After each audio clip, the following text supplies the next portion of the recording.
আজকে একটি নতুন রান্না নিয়ে চলে আসলাম। রান্নাটি অনেকেরই পরিচিত। যারা বরিশালে তাদের হয়তো রান্নাটা অনেক পছন্দের। সেটা হচ্ছে ইলিশের মানিকোলা।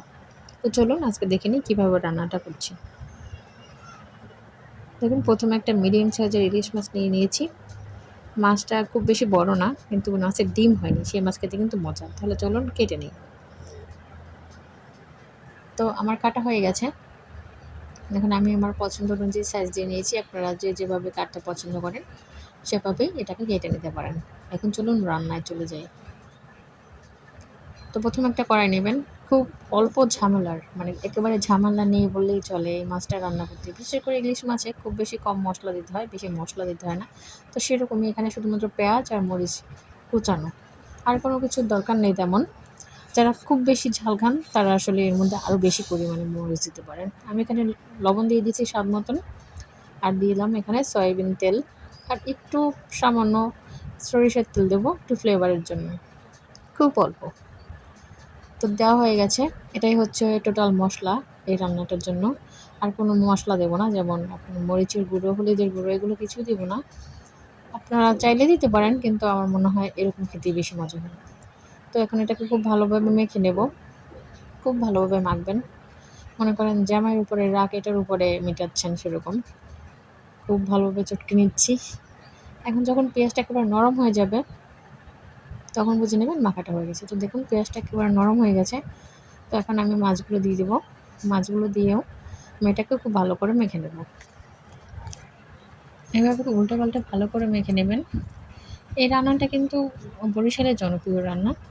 আপনারা চাইলে এর মধ্যে একটু সামান্য হলুদ দিতে পারেন। যারা আর কি দেখতে ভালো লাগছে না বলে মনে করছেন, তারা কিন্তু এর মধ্যে একটু হলুদ দিতে পারেন। তাতে আসলে স্বাদের কোনো হেরফের হবে না। তো দেখুন আমি খুব ভালো করে মেখে নিয়েছি।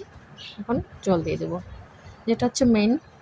নামটাই আসলে পানি খোলা, এর জন্য মেইন হচ্ছে পানি। এখানে দেখুন হাত ধোয়া পানি দিয়ে দিয়েছি। হাত ধোয়া পানি কিন্তু দিবেন, রাঁধুনির হাত ধোয়া পানি কিন্তু স্বাদ বাড়ায়। তো দেখুন তারপরে পরিমাণ মতো পানি দিয়ে দিচ্ছি, যেটুকু দিলে আর কি মাছটা সিদ্ধ হয়ে যাবে সেরকম পরিমাণে পানি। তো দেওয়া হয়ে গেছে। এখন এটাকে আমি ঢেকে দেবো। ঢেকে চুলোটা অন করে দিচ্ছি। চুলোটা অন করে আমি 5 মিনিটের মতো রান্না করে নিয়েছি।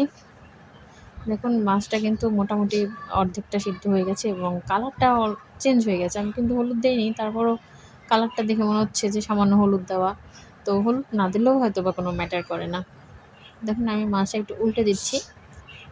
এই টাইমে না ফ্লেভারটা খুব সুন্দর আসছিল।